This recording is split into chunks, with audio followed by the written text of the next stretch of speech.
Hey everybody, welcome back to my channel. Today I am going to do a book review. I got both of these off of Amazon. They are by Lisa Solomon, both of them, and they are about color.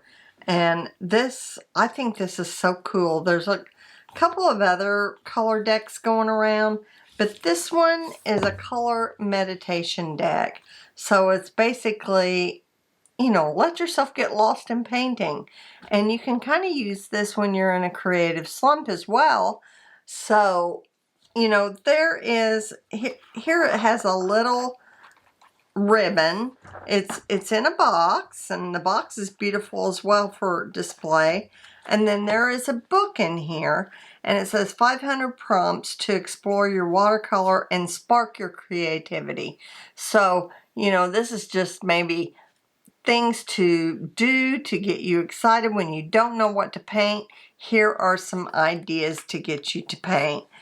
Some just splatter, and then there's a crash course in color theory.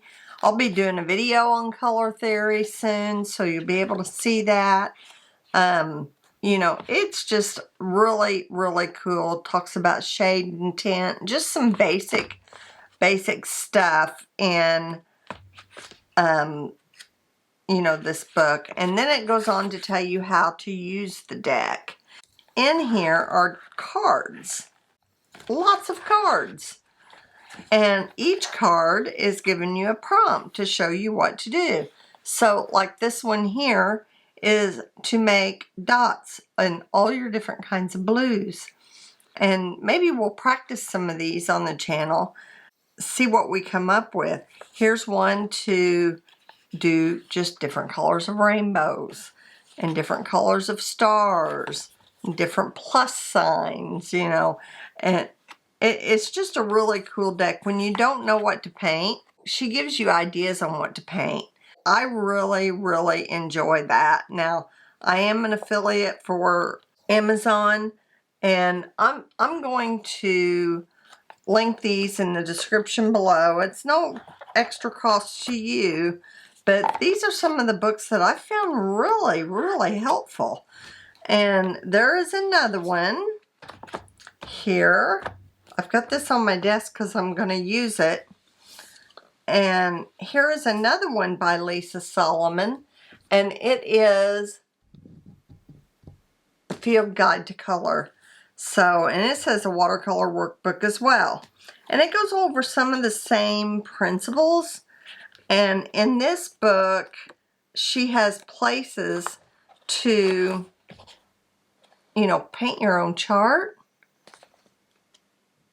She does explain in the beginning of the book that she got the best quality of paper she could for printing, but it's not watercolor paper. So if you want to keep this book nice and pristine, then you might want to use watercolor paper in a sketchbook or something. But then if you want to use this, and without a whole bunch of water, then you could. And she thought, oh, well, it might look pretty cool.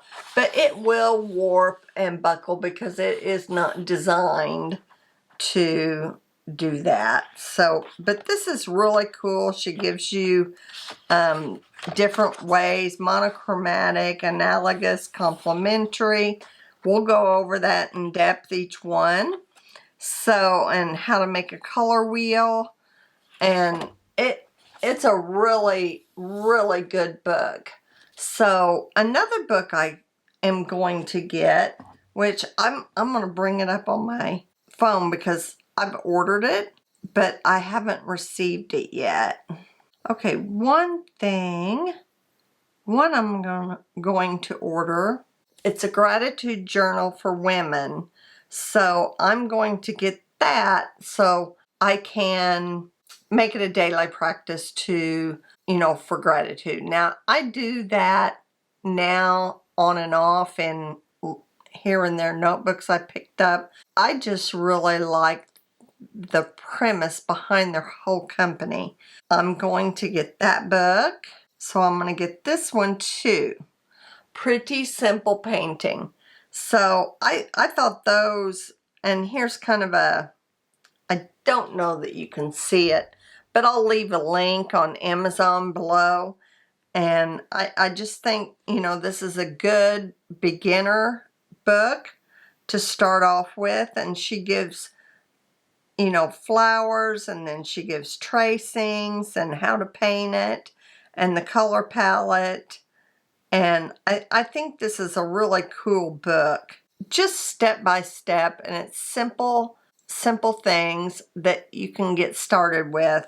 I'm going to order, I have ordered those 2 books, and I'll do a review on those better when I get them. That's it for today, guys. That's it. These 2 books, I'll leave all, and the 2 books I've ordered, I'll leave the links in the description below.